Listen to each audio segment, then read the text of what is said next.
Hey, what's up, everybody? It's Greg with Advantage One Brokers, and this is the ADV One podcast.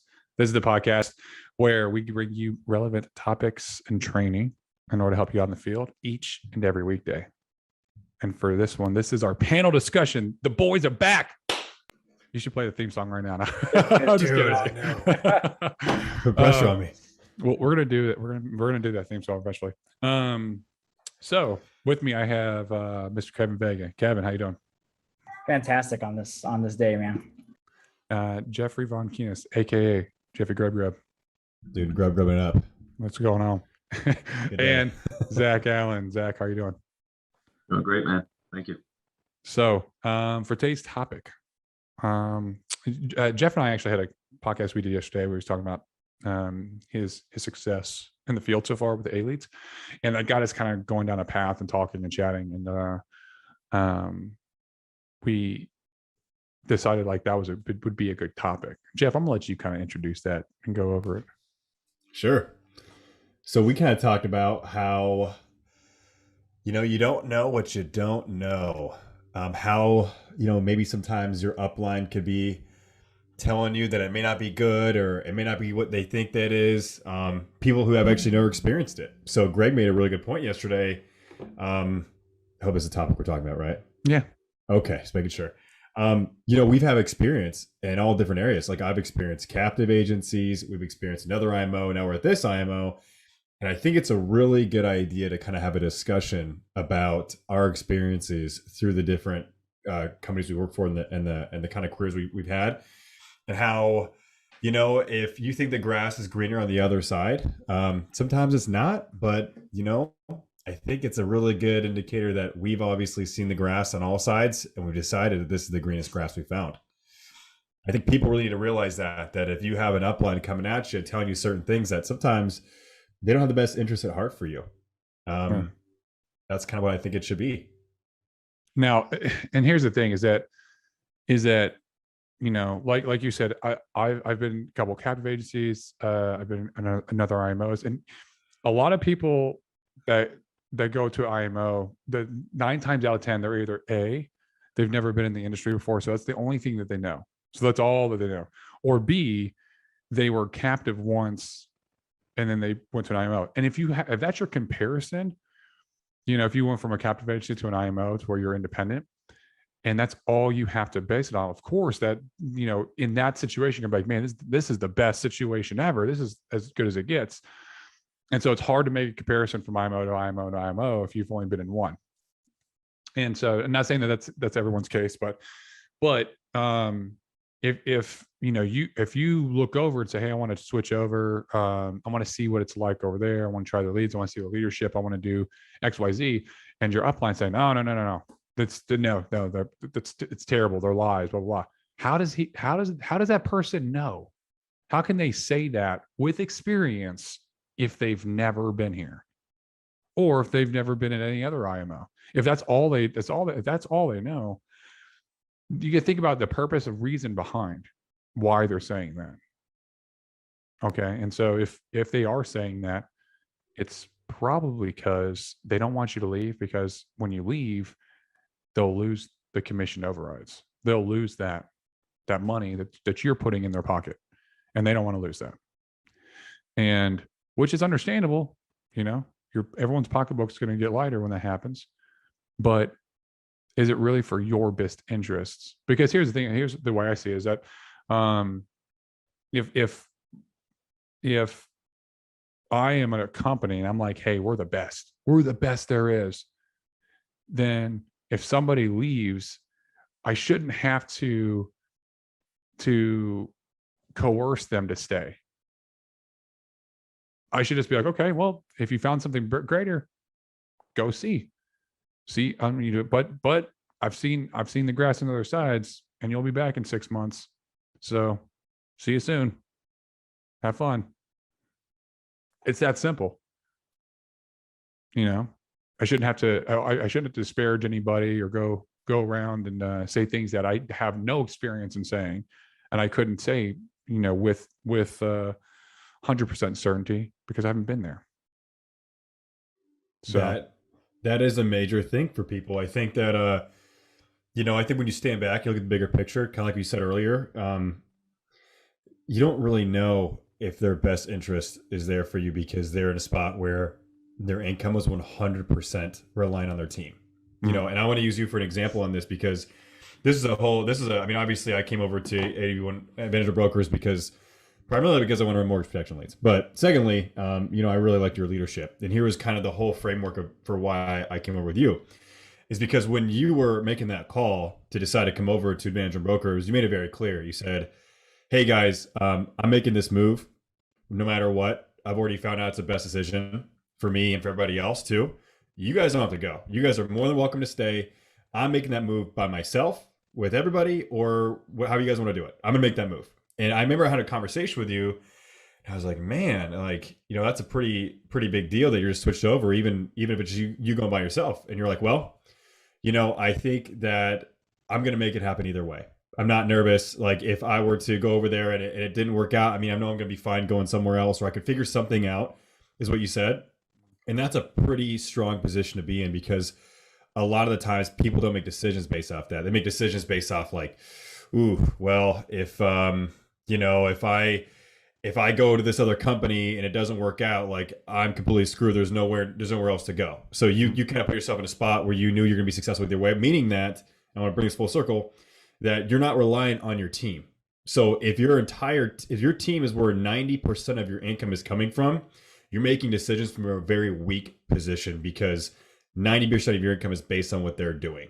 Mm-hmm. So if they decide to go jump ship and you're like, oh shoot, like I can't, like I gotta convince these guys one way or another to stay because I'm gonna lose a lot of money. My lifestyle is gonna change dramatically. But if you're in a position where you can write $190,000 a month like you did by yourself, make $150,000, $160,000, you can do that by yourself. You don't need a team to do that. So you can make the decisions based on what's the best fit for your people. And that's where I think that when you're working for any company, it could be an IMO or a captive company or whatever, you got to look at that because business is business. And at the end of the day, people are going to be like, yeah, if they're doing super well financially and they're completely good to go and they're like, yeah, man, like if you find something better for you, go for it. That's a great person to work for. And usually you're going to stay because you have a great relationship with them. And maybe they give you that chance to go try it out and come back. Or maybe they say, look, man, I just really think it's a bad decision, but if you want to do it, go for it. But if they're the person that's like, no way, and all they say is negative stuff about it, don't do it, don't do this, it's stupid. Everyone I know that switches fails. Like everyone, really? Like that's a kind of everyone. Everyone. Everyone does that. Okay, cool. That sounds a bit presumptuous there. It's like, come on, dude, is that real? And so I mean, one of the main points there also is just don't let other people sway you with negative speech. Do what's best for you based on what's your understanding of the totality of the situation. And I mean, I've had plenty of talks with agents that had called me and were interested in coming over, and then I sat there and talked to him. I was like, after talking, I was like, I don't know if this would be a great move for you. You're happy where you're at. He like the one guy was just like, I don't even like my leadership doesn't bother me and I don't talk to them, but I don't want to. Like, I just do my thing. I write a lot of business. All of his business, he gets leads third party. He's like, I have no issues. He was like, I'm just kind of interested in the leads for you there. And I was like, well, you already have leads and they're good for you and you write a lot of business. So like, I don't know if this move would be the best decision for you. Like, it's not that this is for everybody. And I at no point have we ever made the communication or this misunderstanding to people that like everyone would be better here. No, we have a specific stance in terms of what we're looking to do and how we're looking to grow and to help agents. And it really is focused purely on agents' success and helping agents succeed where in other places they're failing, and helping them to get the best resources, leads, leadership, mentorship to help them succeed. And that's what we're looking to do. If you don't need leads because you're in an area that you've already got it locked out with a third party or a different vendor, and if you're just like a solo producer or building a small team, and you're on an island and you don't care about it, just doesn't really make a lot of sense to stay where you're at, you know? So, yeah, that's all I got to say about that. Good point. Just a caveat, you can't do that like in a mass migration, right? You have to treat everybody as an individual, because what you just did was you exemplified somebody's individual situation. Yeah. And over here, we actually have the freedom to take that time to gauge everybody's individual situation. Hey, what type of leads are going to work best for you? How many do you need in a week? You know, how many times have we had that conversation with people that we're tailoring a plan specific for their situation? Yeah. And then their response is, oh, wow, that makes sense. You know, I've never had that talk at my current situation. And that's really one of the things that I've gravitated to really liking about being here is that individuality and that connection, that relationship. What do you think, Zach? Yeah, Zach, what's your thoughts on this? What are your thoughts on this? See those gears grinding in there. No, I like the little hair curl you got there. It's very Superman-esque. I love the Starry Night in the background too, man. Very, very artistic. What's the word? What would you call that again? Starry Night's what do you call it? Someone who really knows their paintings. That's a I do know paintings. I did art in school. I'm an idiot. I can't think of it. It's a Van Gogh. I'm gonna be Van Gogh. It is Van Gogh, Yeah. but there's Starry a certain Night. type. It's a certain type of style that Van Gogh does. Yeah, That's on the above tip my of my tongue. So what? That's above my head. My wife's 14-year-old cousin painted that. So Really? Yeah. Oh, that's good. They did well. Yeah, she's an art major too. But That's no, not too terrible. I've had plenty of conversations with agents, and they're like, well, you know, I'm making money and I'm doing this over here, and it's working for you. Like, we don't keep doing what you're doing. If there's something broke, let's have that talk. I've talked to people that they were tired of travel trips, and I said, okay, well, I think you need to focus on mortgage protection, and we'll get you virtually, and you can get home and see your kids. Like, it's per agent and very tailored to what fits their needs. Yeah. Absolutely.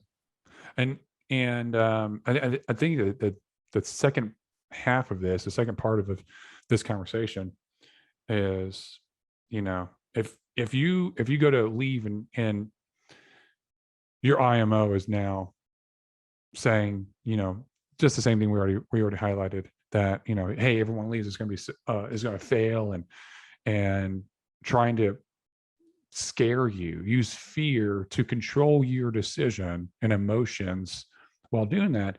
Like, I would stop and ask, well, why? Like, why?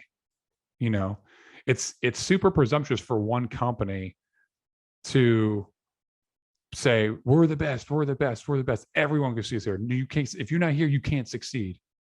That doesn't make any sense. Or to control the messaging. Something that, like, somebody else told me was like, hey, they had a conversation and somebody had been messaging them. It was Jax Perry. Jax Perry was texting me yesterday. She's like, so-and-so's messaging me. I was like, oh, okay. She showed me the messages. And the girl that was messaging her was like, you know, hey, why'd you leave? Blah, blah. And she was like, well, I wanted, you know, I like the leadership, I want to do remote. And she's like, well, you could just switch teams and I can raise your comp. Oh, and like, we're focusing on remote now. So, and she made a very valid point. She was like, so what you're telling me, because she was like, oh, there's people that's been doing remote for a while and they're doing all the training. So what you're telling me is that there's people that were doing remote and you controlled the messaging to where the rest of us that wanted to do remote were failing and we're not allowed to do it. And now it's okay because of a specific situation. Now it's okay that we do it. Now they're going to go create this. Like, no, I'm not interested in doing remote with those people now, because where were they when I was there? And she makes a really valid point, you know. And she was just like I just because you guys are doing it there, it doesn't mean I can't go somewhere else and try it. Like, you can be successful wherever you want to be as long as you have the right mindset. And so, when I think about it, it's like I was also a history major, so military history major, and I love looking at a lot of like historically the different wars that we went through, and then how the different countries emerged and everything that took place. And there's a specific country that I have in mind that reminds me of that, and that country is North Korea. Oh. North Korea is the same. Like, we're the best, we're the best, we're the best. Guess what? They do that. They control messaging. They prevent people from leaving. Wow. Sounds like the company I came from. Sounds a lot like it. It does. Yeah. And you can't, if you leave, they don't want you, if you can't be successful there, or if you want to leave there, they won't let you go. They don't want you to be successful anywhere else, because it makes them look bad in a way, which I don't know why. It's almost like an ego thing. It's like, why is that a bad thing if I go work somewhere else and do a great job? It doesn't make you look bad. It just means that I found something that works better that I want to do for that specific person's situation. Doesn't mean it's going to work for everybody. That specific person that leaves, maybe it puts them in a better position, and they have better leads, and they have better leadership. And that's what they need. Everyone's different. Leadership is like a tool bag. Every single person that, the way that they receive leadership and what they need is going to be different across the board. And trying to prevent people from leaving by scaring them or using fear, or even like offering things that you've never offered them before, like, oh, come back and we'll raise your comp, and we'll give you like free leads for life. Really? So now does that mean that every single person that leaves, you're going to offer that to them? And if not, why not? Because now that is favoritism, which would be, people could argue that would be an unfair business practice, and they could sue, because they could say, hey, look, that person left and came back and got free leads for life, but I didn't. Well, why am I different? So you're digging yourself. All you guys are digging yourself a hole. But go ahead. I mean, it's fine. I was going to say, what about the ones that are still there that need the leadership that are getting nothing? Exactly. Yeah. What about the ones that haven't left yet that are still struggling? What about those? So here's a big question for you guys. So I get this a lot from people. I've had people that will just kind of stay at a company and just stick it out. And they have this mentality like, hey, it's going to work eventually. Okay. And they'll keep going. Like, I had a kid call me yesterday, and he's been working for our previous IMO for only a couple months now. And he's like, yeah, I just haven't actually made any money. I've been breaking even. I'm like, that makes sense. I'm like, okay, you're new, you're getting the hang of it, but you're breaking even. He's like, yeah, I'm thinking about getting a credit card now for $2,000. I'm going to dump those all on internet life leads. I was like, oh shoot. Okay. Like, cause now you're getting to a position where it's like, dude, if you get zero return on that on that investment, like now you're kind of putting yourself in a deep situation. So when would you tell somebody like, hey, cause I know we have this mentality as like entrepreneurs, as successful individuals, you're like, hey, I'm going to see this thing through no matter what. Like, you got to give yourself a fighting chance. But when would you tell someone like, hey, maybe it's time to take a look at, let's say there are any other company, it could be the company I came from, a different IMO, whatever, and say, hey, maybe it's time to take a look at Advantage Brokers. Like, you've given it all you got. Maybe it's time to look at something different. Because I know there's going to be a time in your life, if you're in the insurance business for 2 years and you're still failing and you still suck, like you haven't had any positive traction, it just may not be the right industry for you, But let's say someone's in that company for 6 months, 2 months, a year, whatever. What would you tell them? Like, all right, it's time to kind of make a switch. Take a look into something new. I mean, I think it depends. There's a lot of factors that go into that in terms of the time frame. Like, how long have they been in? Like, if it's this guy's or gal's third week in the field, you need to go. Like, you're still really green. Like, there's a lot of things that could be different. But if they've been doing this for months and 2 months or more, and they're using all the same leads, and they're like, oh, I'm going to go get a $2,000 credit card so I can drop $2,000 on the same exact leads that I've been doing this whole time. And how much have you spent in leads in the past 2 months? I was like, okay, well, let's just do the math. You've you spend about a grand a week over the past 8 weeks. You've already spent 8K. What's spending another 2K going to tell you that you don't already know? His mentality was like, if I just buy the volume and I put myself in a really good position to be successful, then I can do it.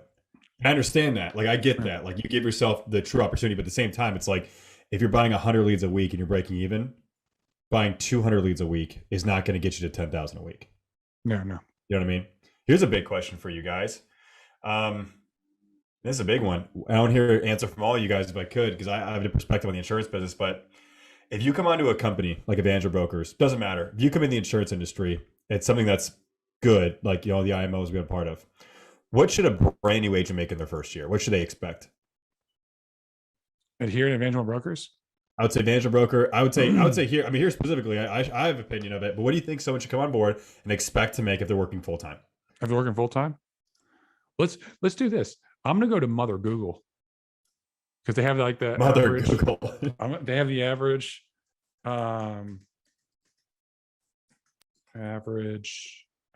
income for Advantage One brokers. Average income for Advantage One brokers, 80,000. $127,087. That sounds pretty legit, man. Agent yearly salary is approximately, that's the average. So Indeed says it's between 77,000 for a telemarketing position to 154,575 for infield agent. So, you know what? I encourage you to do that for the company you're working for. So I'm gonna do a different IMO. Yeah, because I just said my previous company I worked for, and the average income is 55,700. Yikes. Average yearly income for our previous company, 73,834. It's a $50,000 difference. I mean, I think if you come on board to this company, you should make $100,000 a year your first year. Yeah. And what I mean, like, and people think like, people are like, but like, you know, people think like, that doesn't sound like too good. It sounds to be true. That's probably not going to be the case. Let me put it this way. Your first couple of months, you might not do super great and make $7,000 or $8,000. But then as your skill set improves and you're in the last half of your 12 months, you're going to start making some fat stacks because you figured out the system.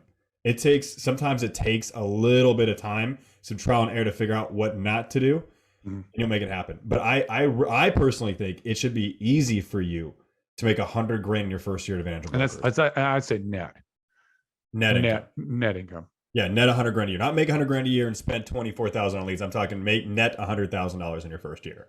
Yeah. And I think I could confidently show anyone how to do that. Just because the fact that you could literally be like, I think a toddler can walk in and close these deals on A leads. So just to kind of do some math, let's say that they did just A leads. Okay. Could a brand new person average 5,000 AP a week? Easy.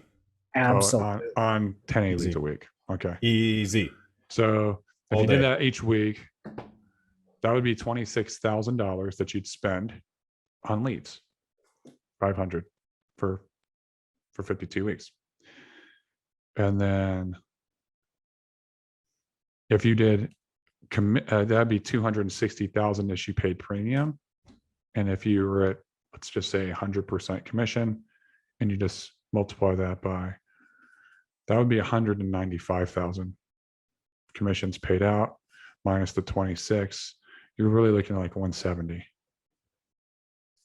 If you're right, like, here's the kicker, right? How many hours do you have to put in a week to resolve 10 leads? Well, you know what? Jeff and I talked about it last. How many? You guys are gonna love this. How many hours did you dial for your appointments? 1 hour and 5 minutes. Last week. Hour and 5 minutes. It's not that. How many hours in the field did you spend? Dude, I probably spent, I would have added up, but I think it's around 12 hours. I did a long drive one, but if I didn't have all my leads are my area, but probably 12 hours, 12 to 15 hours. And I'm telling you, it's not by choice, man. It's like you work 10 leads. You're like, all right, I just wrote 6,000 in Here it is. He did like 64, 6,500 yeah. off It of was, 10 A-leads he had in. Now, and it here's wasn't. a real question. How many hours did you spend wakeboarding? Dude, I spent more time on the boat. I'm going. Actually, it's funny you brought that out because that boat's sitting right out there, about to go today and tomorrow. It's like, dude, that's the coolest part. I was telling Greg on the podcast, I was joking. I'm like, dude, you got to find like a new hobby, man, if you run only A-leads. It's like, yeah, you run A-leads, you did 10, 15 A-leads a week. You need to find a new hobby because you have a lot of free time. Think about it this way, man. How could you go from making, I mean, I was so programmed that if you want to make a six-figure income, you need a six-figure work ethic. Okay. That was like my thing. And I get that. Like, I think normal society, if you're making $25, $30 an hour, you're doing really, really well. And you got to work a lot of hours to make a six-figure income, right? In the insurance business, our commission is so high that you don't need to put that much work in. I mean, it takes the exact same amount of effort to write a $20 a month deal to write a $200 a month deal. It's the same application, same questions. It's the exact same amount of time. Yeah. It's just, if you're writing a $200 monthly deal on let's say 100% contract, I mean, times a 75% advance rate, you're making $2,000 almost in commission off that one deal. Yeah. So it's really easy to make $2,000 an hour. Well, if you did that, if you only sold one policy a week for 2,400 AP, you're making $2,000 a week. You're making $100,000 a year, just selling one policy. So where someone has to go out and work, 40 hours, 50 hours in a week to make that gross, you're netting your income at $2,000 a week off one policy. Yeah. So that's why it's so simple to make that kind of money. I mean, the leads I was selling, average deal size about $100. Okay, it's pretty simple. You take that number, let's say you spend $500 on leads, you write one policy, you're already profiting. You just got to write a couple more, and now you're making a bunch of money. Super basic. The man, you were saying something. I had a thought, but there was something else that we went over in your podcast. It's in the back of my head. I lost it while you were talking. I got mesmerized. Leadership. I got mesmerized, Grub. Could have been. Dude, we talked a lot about a lot of things, man. Time, spending a lot of, like, having more time to do stuff. That was probably the biggest thing that I experienced this week running those leads, because I've never had that much time in my hands to do whatever. Just to be very, very clear, we're not saying that, oh, come here and be lazy and make money. That's not at all like we're saying. He's just saying that, I mean, you're right. If you run a handful of appointments that you have some high monthly premium, it's, you're just going to make more money. There's only two ways to make, or there's two ways that agents have difficulty when it comes to this business, this industry. The first is prospecting, finding qualified people to talk to. Okay. That is probably the most difficult thing for all agents to overcome. And it's been that way since insurance has been in business, since people have been selling life insurance, finding people to talk to. Okay. So having the most qualified leads that you can sit in front of people easier makes your job just easier. Now, the products sell themselves and people need life insurance. This isn't a difficult conversation to have, especially when somebody's asked for the information because they have mortgage protection or a final expense or what have you. But the other challenge that agents have is just in the home, knowing what product to go with. Bingo. That was the hardest thing for me to do when I came to an IMO. So that's the two hardest things for an agent. The second one can be easily taught with time and with experience, and starting off with a small pool. And like what I did and what I usually train agents to do is to learn one company and products very, very well, because they're a good baseline that you can then compare and contrast and just build off of that knowledge base. So if you pick one carrier that you like to write that can fit most situations, you learn all their policies. That makes it a lot easier. Then it's like, okay, well, I know that, for instance, this carrier, this product, if somebody has diabetes with insulin, they can't get a term, but then this company can. And then it's just like, okay, well, it's the same, basically the same, except they can, company B with product B can approve people with diabetes with insulin. So it's like, you're just building off of that knowledge base. Which is something new because captive agencies don't offer that. Like, I think that you guys are so used to the IMO world.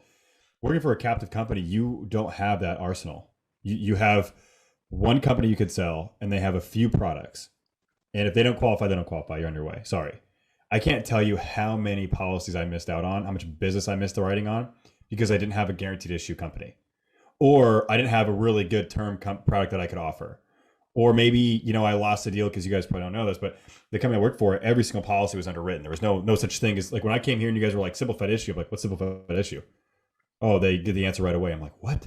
Because I had to go place mods and all kinds of stuff. Like, I write a policy on somebody and be like, hey, there could be a chance it's $10 higher. Then you come back and you're like, it's $10 higher. They're like, cancel it. We don't want it anymore. That's a crazy thing, how you could sit down with somebody and be like, all right, so here's what we're going to do. And then, oh, you have diabetes. Okay, no problem. Let's go to this one. Mm-hmm. I did that the other day in a home. I mean, I told the guy, I was like, let's try for this. Didn't work. Went to AIG. And it's simple. Guaranteed issue. I have something I can do for you. So I want to just briefly talk to this. The client I sold on Friday night, they already had a policy. It was a B lead. They had a policy. Wife had a policy. Okay. Husband didn't, because he had a heart attack 3 years ago.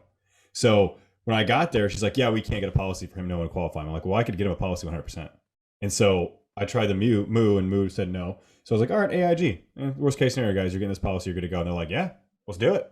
But that person who could only sell that product missed out on a policy and protecting that gentleman because they didn't have that in their arsenal.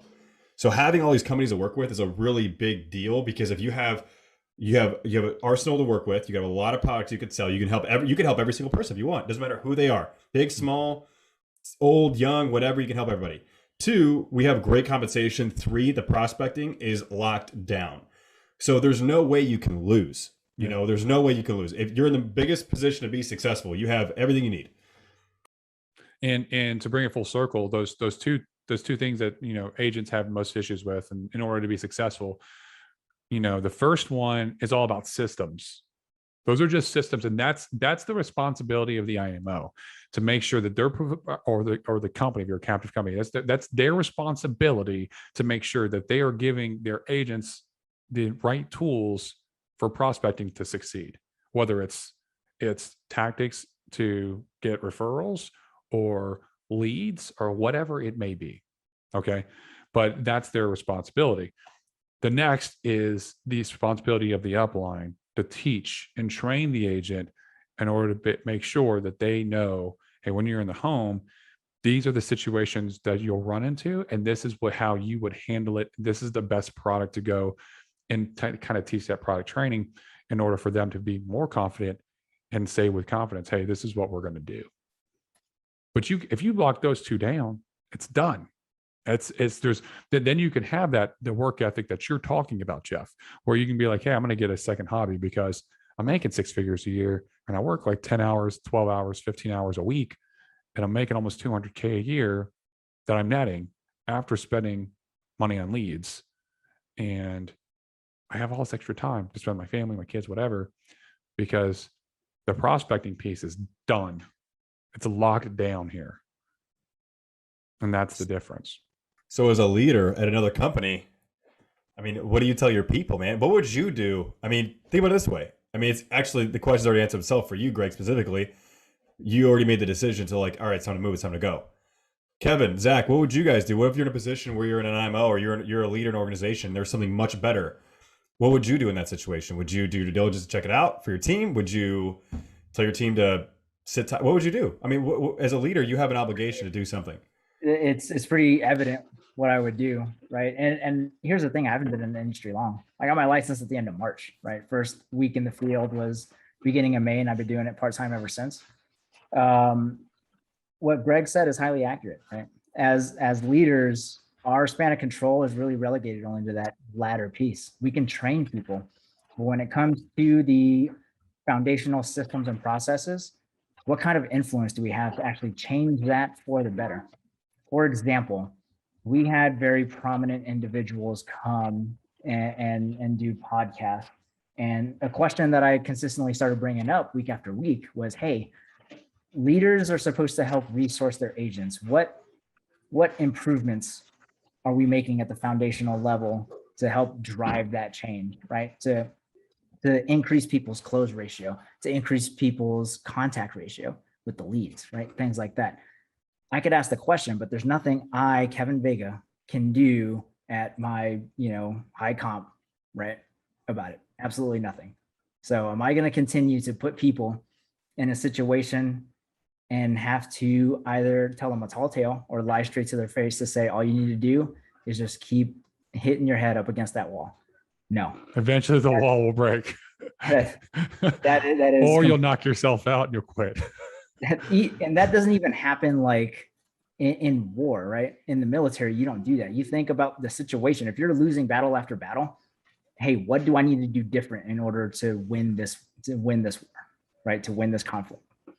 So no, I couldn't do it. So in the end, it didn't matter if I was in the business a month or 2 years, I would still have made the same decision, because it's not only best for my situation, but for people that I lead.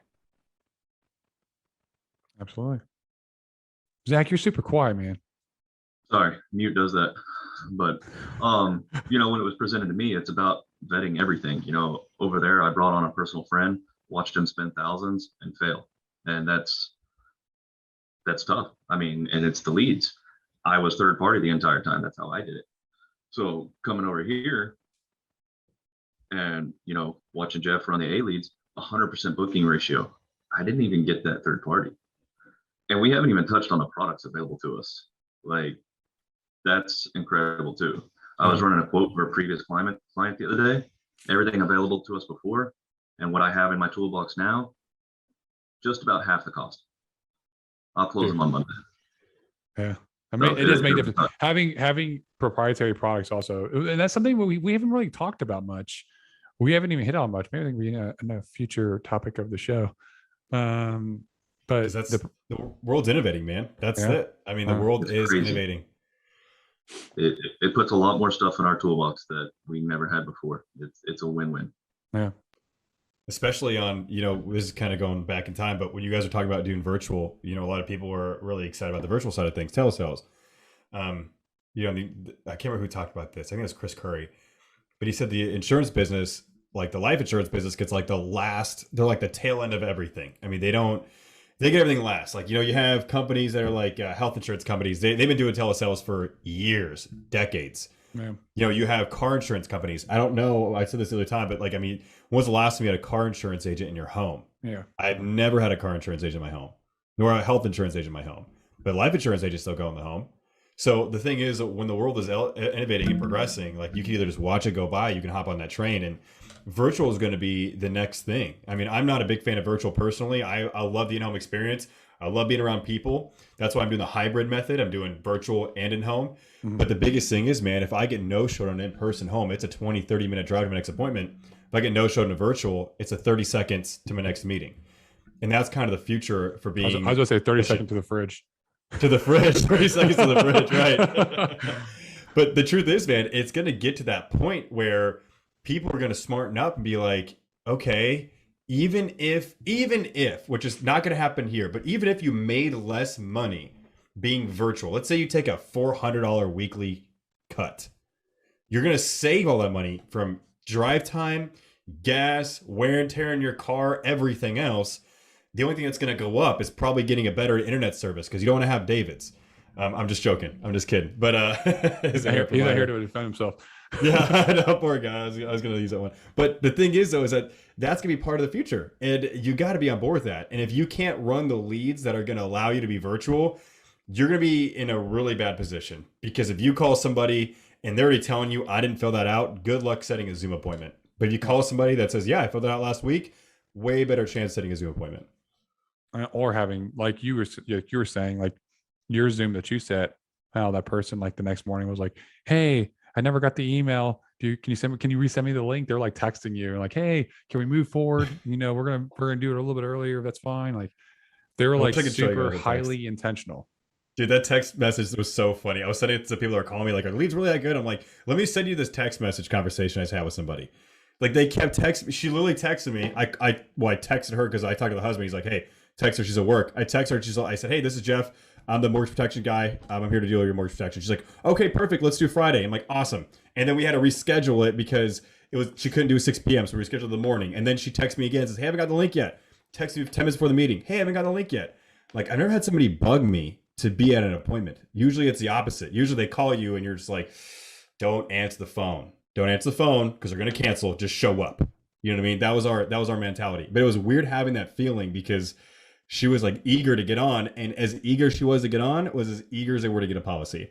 Yeah. Sold them right a policy right there, and it was an awesome experience. So no objections either. I've had 0 objections from any of the people I sat down with and rolled on a policy, nor on the phone. No objections on the phone. I keep waiting for the objections. It's like you have that defensive mode, never comes on these A leads. Dude, that's what it's all about, bro. I like it.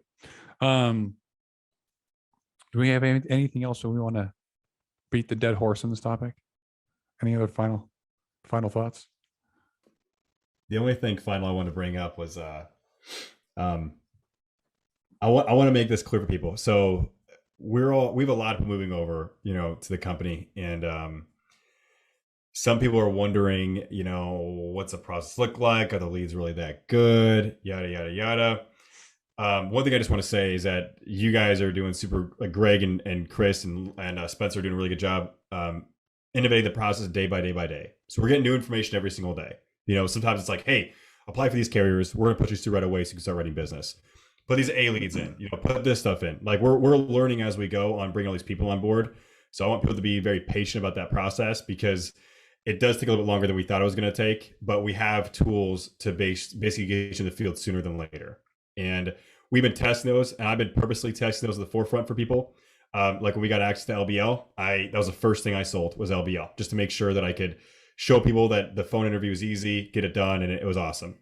Next is when we get the SPLI stuff moving, I'm gonna make sure I sell that immediately and implement that so that people know they can hop in the field and start rocking right away.